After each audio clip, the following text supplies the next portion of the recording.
Ang sabi po mga kaistorya, dito po sa balita na aking na-research ay bilang na umano ang oras ng China. At itinatanong pa nga kung huli na ba ang lahat para sa China?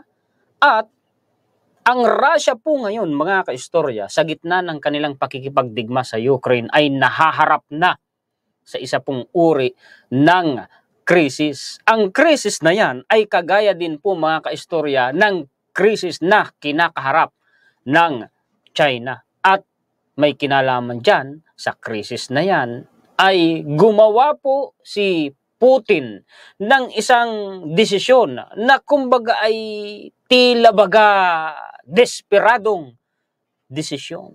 Yan po mga kaistorya ang balita at impormasyon na maihahatid ko sa inyo ngayon. Pakishare po at pakilike, mag-share na po ako sa inyo ng atin pong mga references. Palakihin ko nga ito para mabasa din po ninyo. Mainstream po ito mga kaistorya.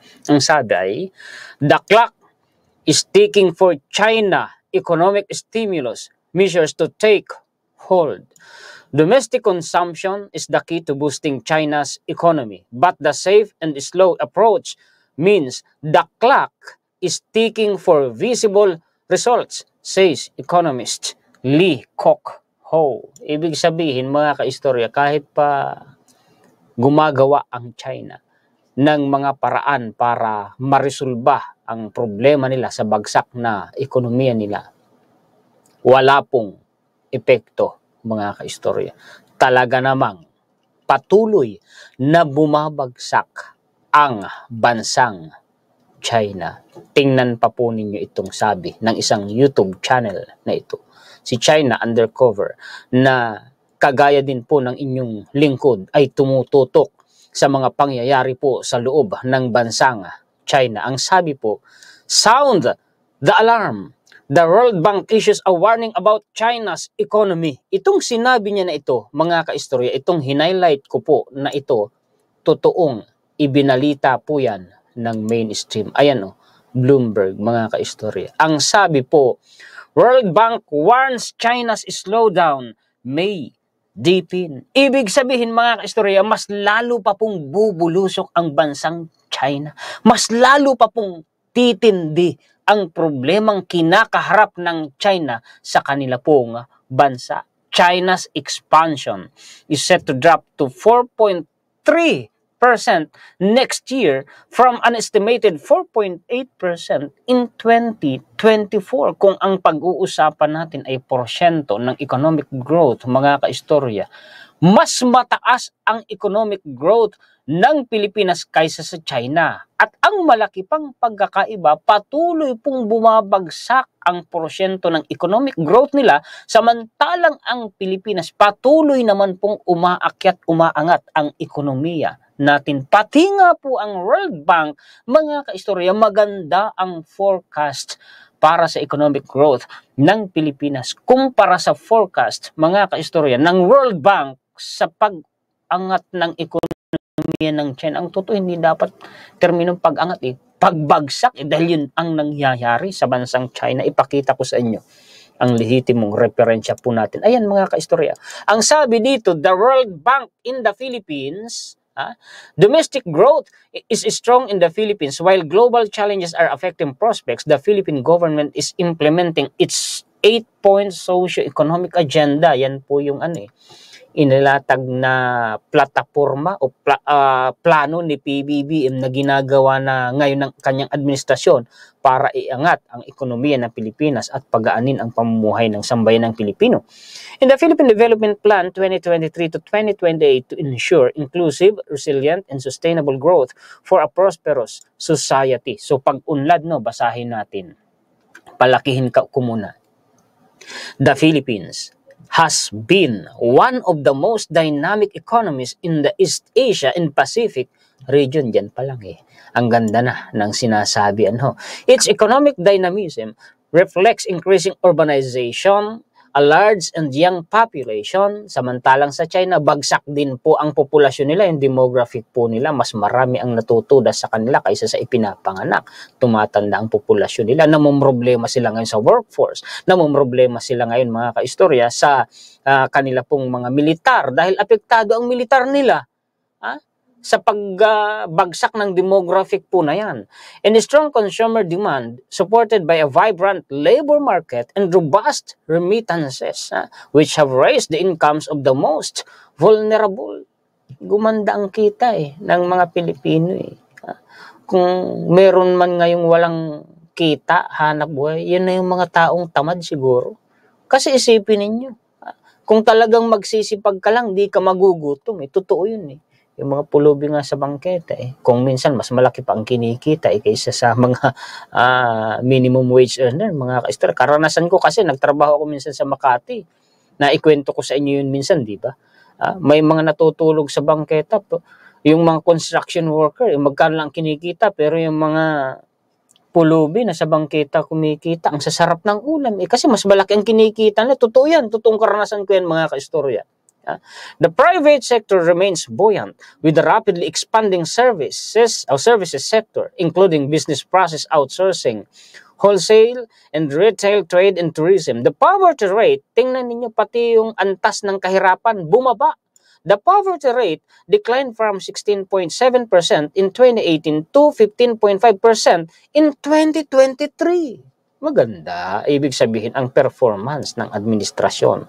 Kaya nga tumataas po ang performance and trust rating po ng ating Pangulo After a short period of increase during the COVID-19 pandemic and other global headwinds, including high global commodity prices and higher for longer global interest rate, tinutupad ng Pangulo. Ano mga kaistorya? Ang kanya pong sinabi, The economy has sustained its strong momentum, growing 6.0% in the first half of 2024.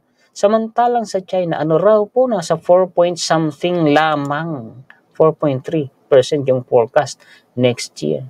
At sa 2024, 4.8% lamang. Samantalang tayo ay 6%, placing it among the top growth performers in the region as a result of continued recovery and reforms. Yung mga reforma ng administrasyon.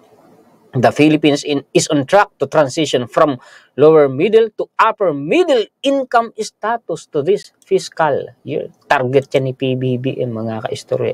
Ang totoo, middle income economy nga lang, pero ang sabi ng World Bank, patungo daw po tayo sa upper middle income status. Kaganda ng nangyayari sa Pilipinas. Of course, hindi yan ma-appreciate. Itatanggi yan, babatikusin po yan ng mga taga-team Kapa, yung aking ditong Sanreo.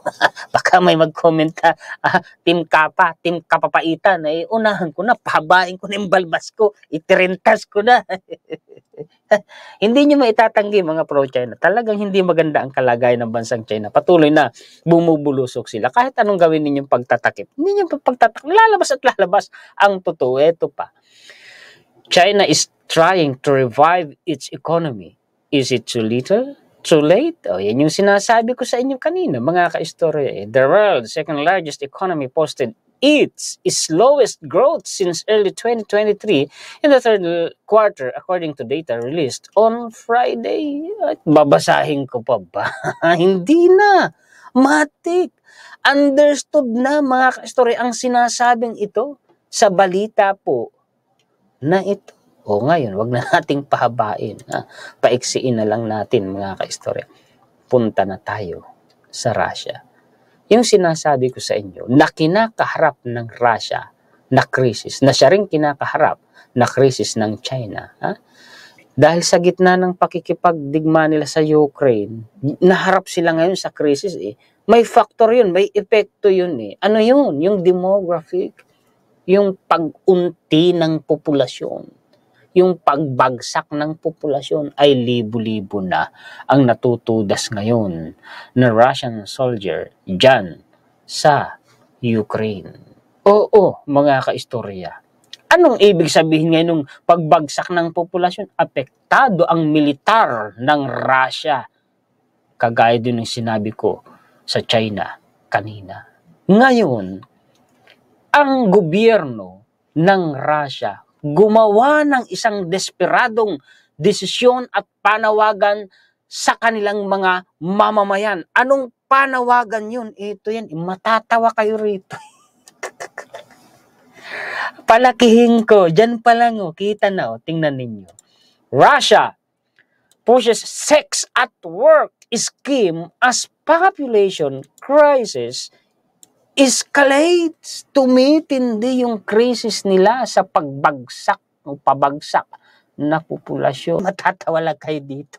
Okay, ka-istorya. Ito yun. Si Putin po mismo ang nanawagan po niyan sa kanilang mga mamamayan dahil nga po dito sa patuloy na bumabagsak na populasyon nila. Krisis na po yun, mga ka-istorya. At dahil sa panawagan na yan, binibigyan ng mga benepisyo yung mga tutugon. Abay, kinagat naman ng mga Russian yan, mga ka-istorya. Siyempre naman, kumbaga happy ka na, may trabaho ka na, may benepisyo ka pa. San ka pa? Ito pa sa balita dyan na, mga ka-istorya. Russia is encouraging millions to have sex at work to address rapidly tumbling birth rate. Ini-encourage nila na mag-break sa gitna ng trabaho. Ay, ibig sabihin, di ba may break time? Mag-break. Tapos ay magsiping. Ang tanong lang doon, sino yung kakasipingin nung mga Russian habang nasa trabaho? Magkatrabaho ba sila ng asawa niya? Ay kung hindi pa, paano sinong kakasipingin nila? Kung magkasintahan lang, naku po. Ay paano? Mas lalo na kung hindi magkasinta, naku po, immoralidad. Di po ba? Ka-istorya. Iyan na nga ba ang sinasabi ko At eto pa, tumulong na ang North Korea sa Russia para labanan ang Ukraine. Nagpadala na ng nasa 3,000 sundalo ang North Korea sa Russia.